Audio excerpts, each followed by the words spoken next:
Hello. Good afternoon, everybody. So thank you for your time in being here. It's a pleasure to be here and share with you more of what we are doing at QEdu.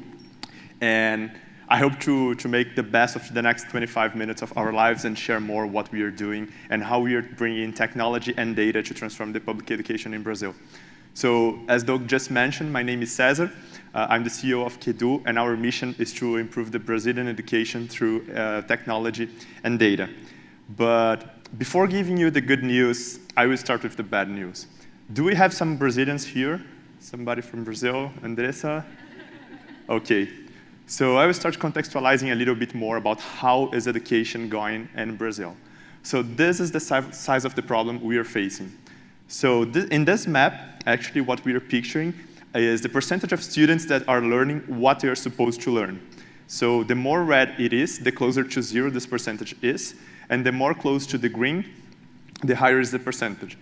So by this map, we see that students are not learning what they're supposed to learn in Brazil. I'm not talking about advanced physics or advanced skills in writing a text or interpreting. I'm talking about very basic skills to live a normal life, to read the news, to interact with people, to calculate change, and so on.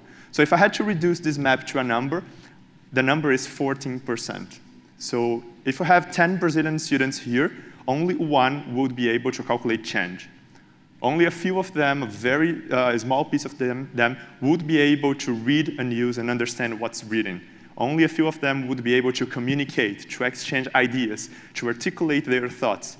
And this is a huge problem, because this influences the whole generation of people who are coming and the whole generation that's going to build the next generation of Brazil. So every time I show those numbers, every time I show this map, somebody asks me, oh, OK, but you are too pessimist.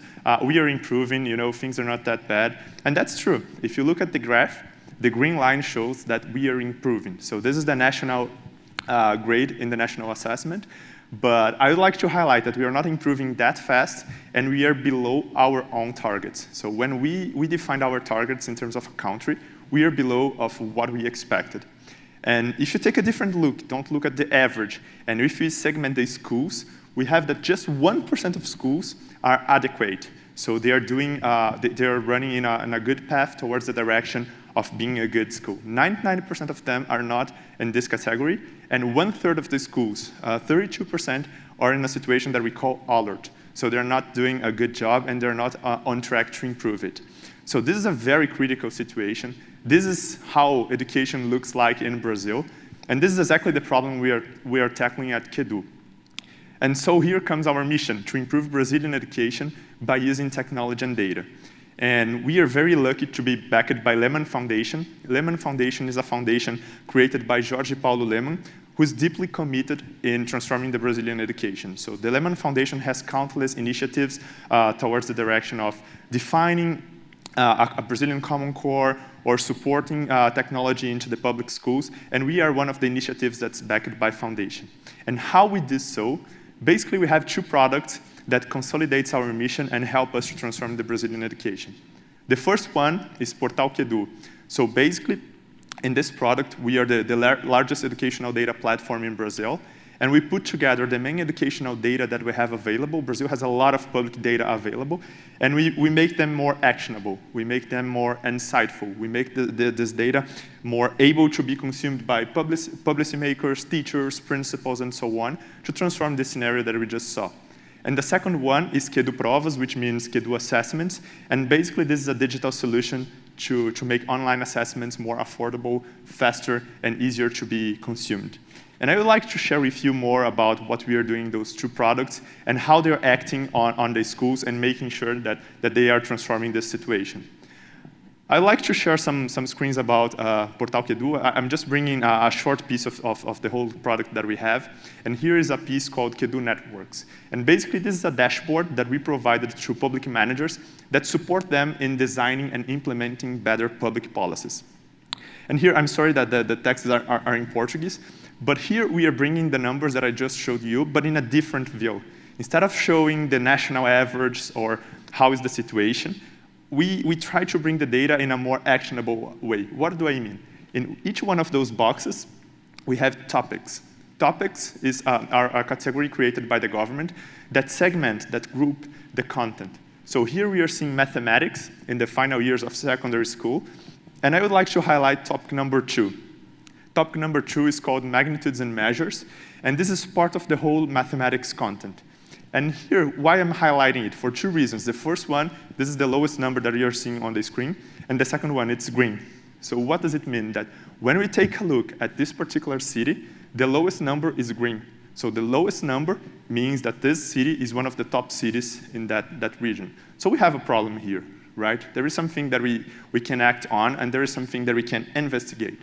And if I double-click on topic 2, we go to another classification that's called descriptors. So descriptors is basically a subgroup, a subcategory of the topics. And here, there are many descriptors. I just brought 2 of them that are more actionable pieces of this topic. And descriptor 12 says, or it describes the ability to resolve problems involving the calculus of perimeters. And what I would like to highlight here is this is a much more actionable piece of information than just saying that 14% of students learn what they are supposed to learn. If I say to a teacher, to a principal, to a mayor, that only a few students of their networks are learning what they're supposed to learn, this is sad, but it does not help how to revert the situation. But when I say that within this context, topic number 2, magnitudes and measures, is more problematic, and within this topic, descriptor 12, only 4% of students are able to calculate perimeter, I'm being very specific. So by doing so, when I bring this information to the classroom, to teachers, to principals, it's much more actionable. They can be able to work on it, to share best practices, to discuss, to think about a solution that can be made differently and improve the classroom practices. And more than that, we also love to promote the collaboration. Not to rank, we don't like to rank schools or teachers, but we like to promote the collaboration. And we also do it at QEdu.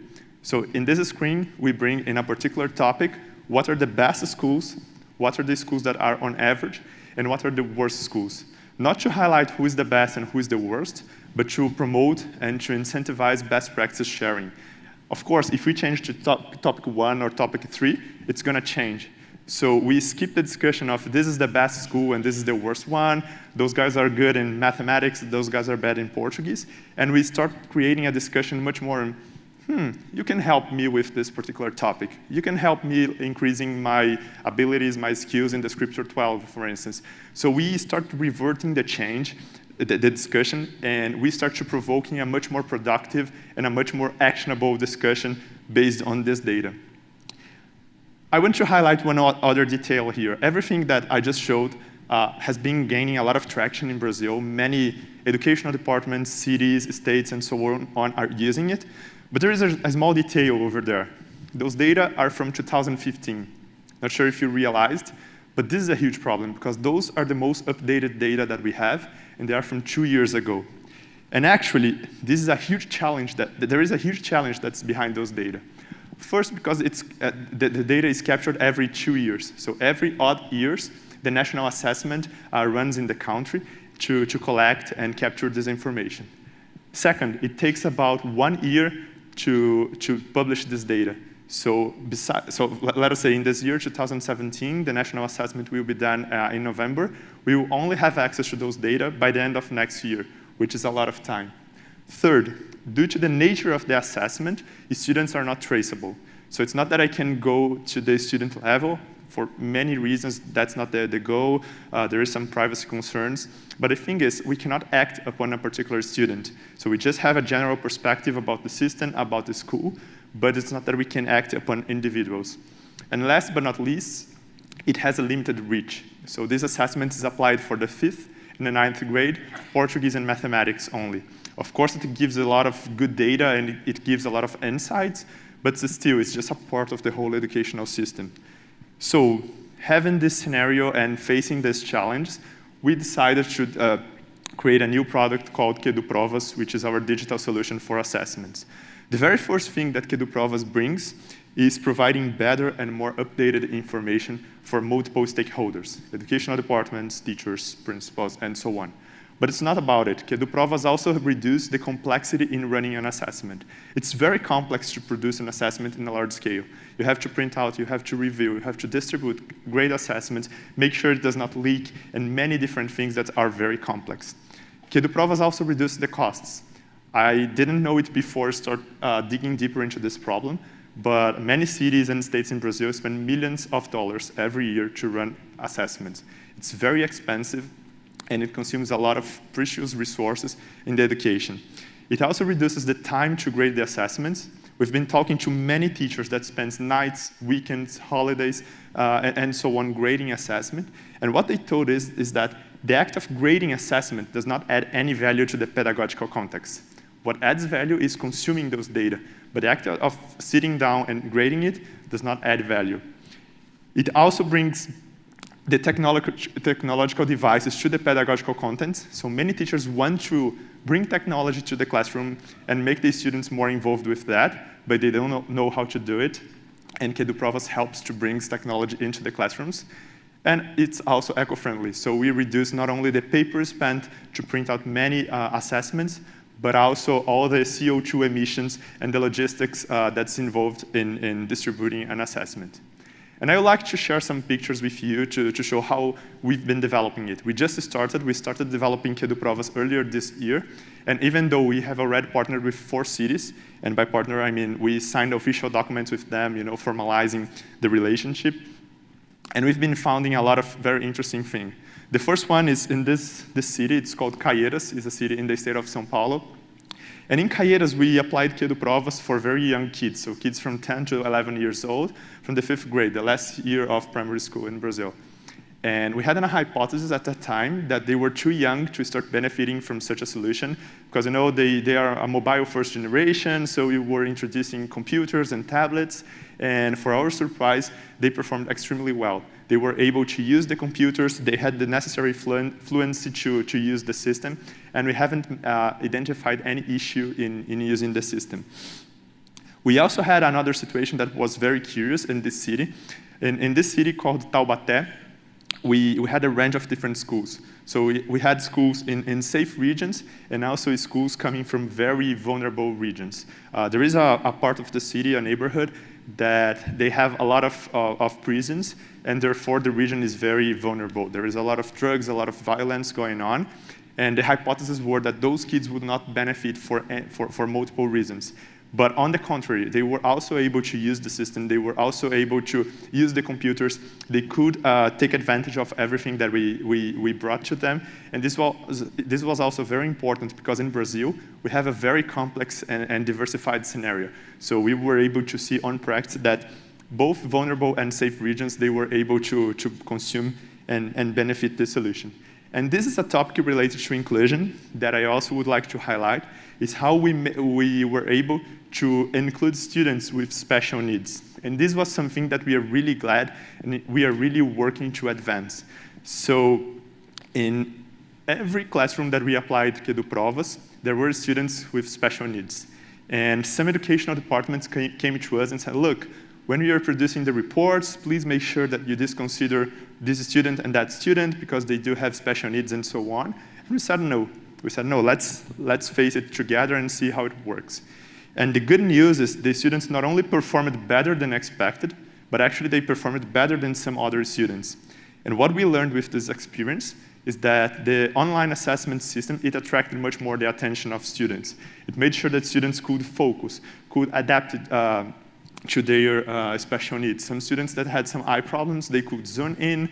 The system, of course, is color, so people could see the graphs, the pictures in color, which helped them to interpret the graphics and so on. And it also showed us and showed to the government that we don't have to split. We don't have to separate. We can have all of them together and using a different and more sophisticated tool, such as online assessments, to make sure we can include them and have a more inclusive policy and a more inclusive system. But of course, the advantages are not only for the students. This man is Leonardo. Leonardo is a principal in one of the cities that we ran the project. And one of the things that I like the most in this picture is how he assumed the ownership. So once we sent the pedagogical feedback reports to Leonardo, he read all of it, he understood it, and he took ownership in making sure he would communicate this to his teachers, and this would generate the change that he wanted in his school. So in this picture, he's digging deeper together with the teachers. This is a teacher meeting that we went to see how it would go. And he was taking a discussion based on the descriptors, based on the topics, and saying, look, how we can improve not a particular student, not a particular classroom, but how we can improve our school. So if you have in the same schools a particular topic that's going well in one classroom and is not going well in the other one, how we can switch practice, how we can share, how we can improve as a system. And this did not generate competition. This did not generate teachers trying to be better than the others, but generate a very collaborative discussion in terms of how they could improve it.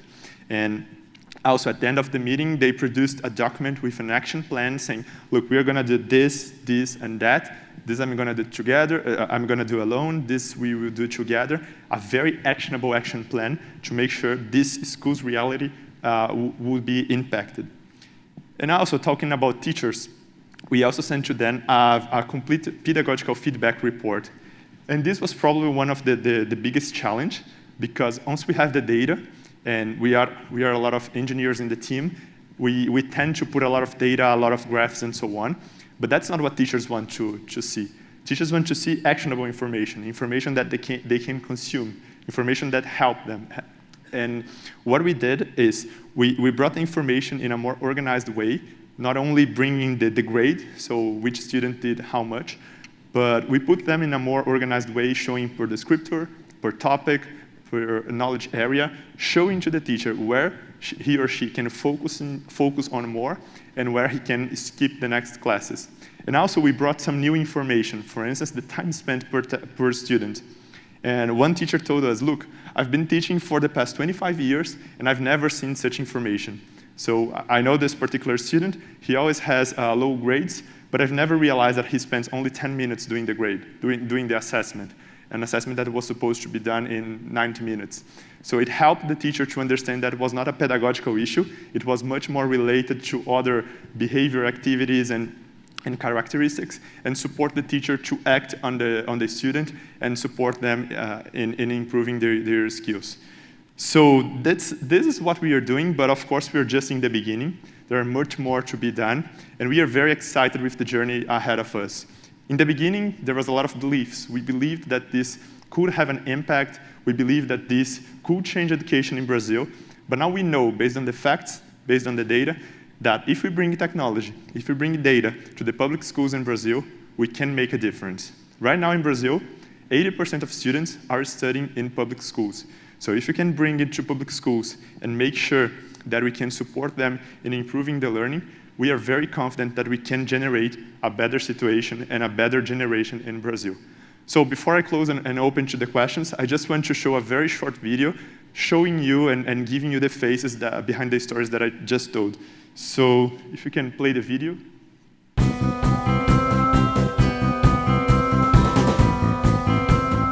Quando a gente entra numa sala de informática, numa sala de aula, e vê um estudante fazendo a prova no computador, e vê o sorriso no rosto de uma criança, e vê a forma como eles interagem com a tecnologia, e vê como eles se beneficiam disso, é algo muito rico.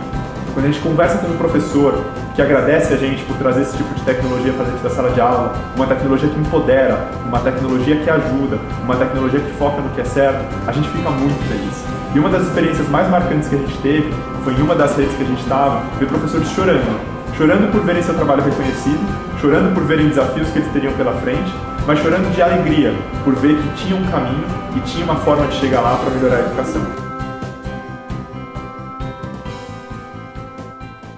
So thank you very much. I think we have time for maybe one or two questions.